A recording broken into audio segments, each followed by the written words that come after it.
And at 6 years old, I'll never forget this. In my mind, I was always afraid.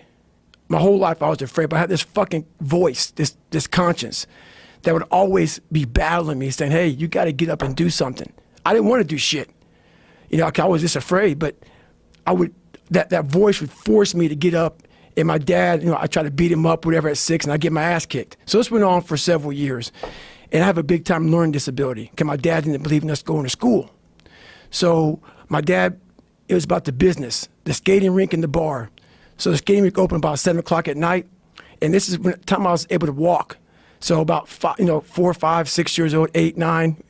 And I would go to this, skating rink at 7 o'clock at night. And I worked the skating rink until 10 at night.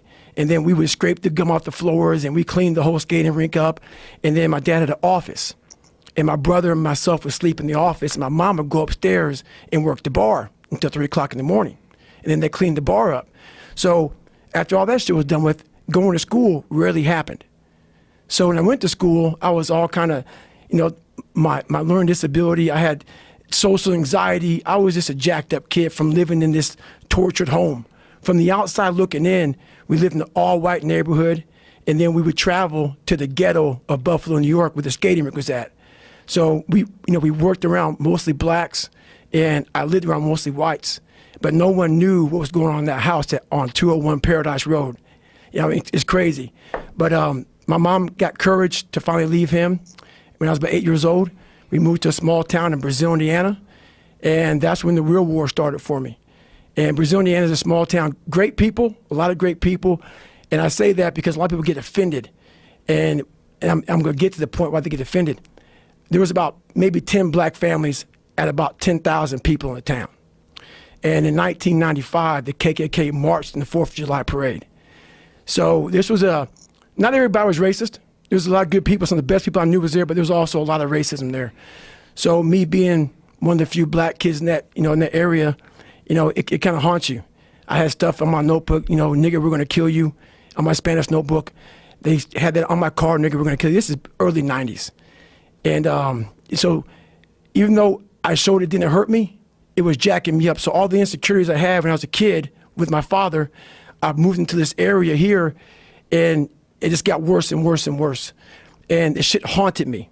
And that voice that I talked about, it kept talking louder and louder and louder, but I was doing nothing about it.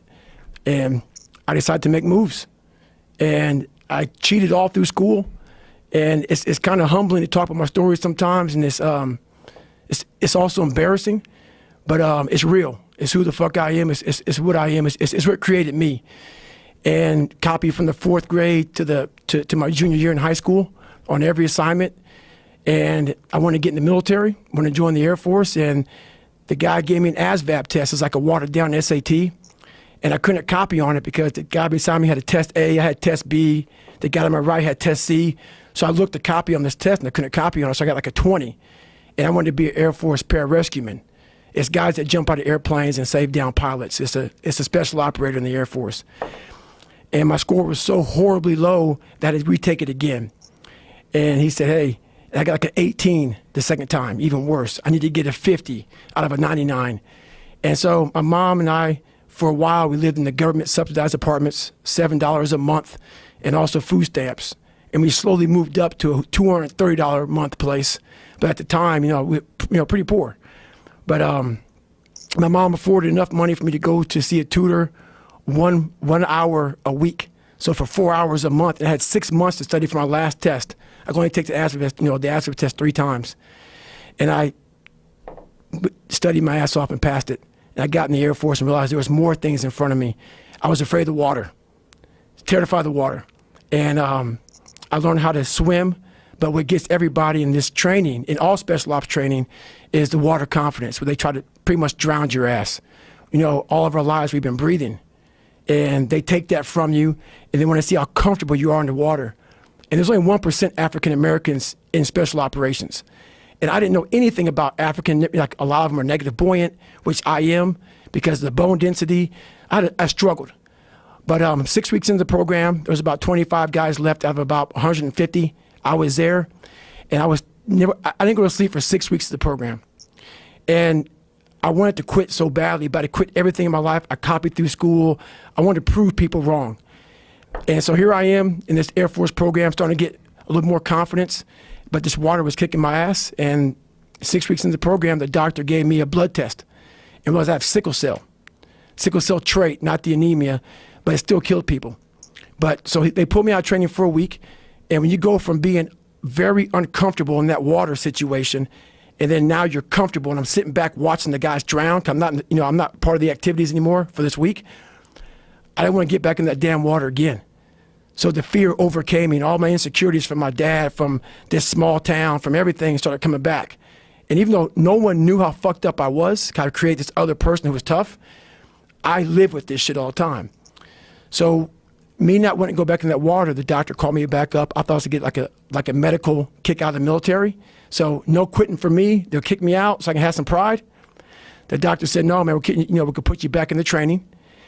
And I was like, fuck. But after a week, I'm like, you know what? I missed 1 week. There's only 3 weeks left.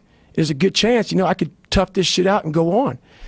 But I went back to the CO and the commanding officer of the program, and the sergeant said, hey, you got to start from day one because you missed, that week of training. And I broke. I couldn't imagine going back through that again. So I made up a lie. And I said, man, the sickle cell thing is really scaring me. It was the fucking water. It wasn't sickle cell. And I pretty much quit. Even though they gave me a medical, I quit.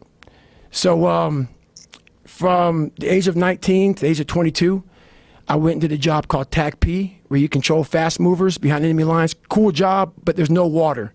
I was afraid of the water, so I avoided it. And I gained 125 pounds in that time frame. I went from 175 to almost 300, to 297 was my heaviest. And I started finding things that was comfortable. And the more things I found comfortable, the more uncomfortable my mind was. Because that voice I was telling you about, it always was there. I was just trying to avoid that conscience. I wanted to be left alone from that conscience, and it wouldn't leave me alone. So I got out of the Air Force, and I started working for a job called Ecolab, where you spray for cockroaches at 24, and spraying at different Steak and Shakes, Red Lobster, whatever, from 11 o'clock at night to 7 o'clock in the morning. And what changed, I came home and watched this Discovery Channel show, Class 224. I came home from Steak and Shake. I sprayed it down last, get a big old large 42-ounce shake, walk across the street and get a box of mini donuts from 7-Eleven, and I would drive home for 45 minutes. This big old fat guy who, yeah, I worked out, but I was fat. I didn't run, didn't PT, I just hit the gym. So driving home, turn the TV on, and what comes on, Discovery Channel show, and that's where everything changed for me. I was taking a shower, I walked out, heard these guys, and I watched the show, and it made me reflect big time on the piece of shit that I am, and I'm exactly what people said I was going to be. So what was on this show that really struck home? It was, I saw these guys going in the water, so I was terrified of it. I mean, I can't even express. Have you ever had a big fear? And I know a lot of fighters have fears and stuff like that, but they get over them. But a lot of us have these fears that you just don't want to fucking face. And I have a lot of them, had a lot of them. And that's what created the person who's in front of you today, and we'll get into that. But just a scared bitch is what I was. But I was watching these guys going through Hell Week, Class 224, and these guys ringing the bell, quitting, dropping their helmet down, rolling out. A lot of guys just leaving. And it made me reflect on my fears, my insecurities. And I saw real men, what I thought were real men who were staying, who were overcoming adversity, who were overcoming all these different things that I had blamed so many fucking people in my life, my dad, my mom for not being there. When I was 14 years old, my mom was gonna get remarried to this great guy. He got murdered. And then I moved back to that small town in Brazil, and everybody was to blame. My learning disability, my skin color, me being everything. And so I sat there for a while, and I was like, man, I got it. No one's gonna fucking come to help me. No one's gonna fucking come to help me. It's fucking me against me, period. And so I had to man up, and I said, the first thing I gotta start doing is facing every fucking fear I have, no matter what the fuck it is, man. And these things would keep me up at night. No one, people who are hearing this shit, they will never really understand and grasp when you face these things and so many things, how they keep you up and haunt you at night. I think there's a lot of people out there that know what you're talking about. I mean, and so that's what it did. And I had two options: to either be that 300-pound guy who sprayed for cockroaches and made $1,000 a month, and at 24 years old, knowing when I'm 50 fucking years old, I can reflect on this and think about what guy I never became, or I can totally just sack it up and fail and fail and fail until I succeed. So I started calling recruiters up. I said, I'm gonna go be a fucking Navy SEAL. And every recruiter, so there's a weight and height, so the weight and height limit to get in the military. And I was 6'1" and 297. And I had prior service, which was a big deal. So I called all these recruiters up, and all of them said, hey, how tall are you, blah, blah, blah, blah. They got into conversation to see if I was even qualified. And by the time I got to my weight, phone would hang up pretty much, like, hey, you know what, call somebody else, try to get in the reserves. So I tried to get in the reserves. And I called this guy named Steven Salgio, recruiter, up. And he said, hey, come on in. He saw me, put me through the weight standard, all this other stuff. And to get into the class I had to get into, I had to lose 106 pounds in less than 3 months. So I was like, fuck that, I can't do that. I grabbed my chocolate milkshake and went back to Ecolab. I'm going back to work, man. This is my life. So in this job, you're looking for cockroaches, looking for rodents and stuff like that. And this next morning or this next night, I went to work and I don't like cockroaches too much. I hit the mother load of cockroaches. And this restaurant got full of cockroaches and rodents and everything else. And I sat there and I said, this is my life. I said, this is my life. You are exactly who the fuck, this is it. And I said, this ain't gonna be it for me. So in that restaurant, I quit my job, left my canister in that restaurant, my spray canister, got back in my Ecolab truck, and I went home. And I started working out like somebody, I became the most obsessed person on the planet Earth. And I had to invent a guy that didn't exist.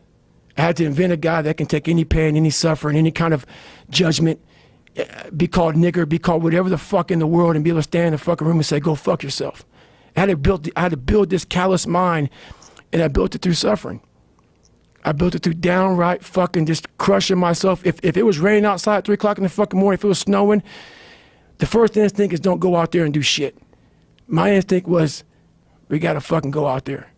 Anything that was fucking horrible in my life that I would normally say no, that was inhumane to most people, I had to go do it. And I started callousing my mind at this point in my life. And I lost the weight. And I went back to recruiter. I got into that class, and I went through 3 Navy SEAL Hell Weeks in 1 year. Only guy to ever be in 3 Hell Weeks in 1 year, to my knowledge. The first one I didn't make it through. The next 2 I did. And that I just didn't. I didn't stop anymore from there.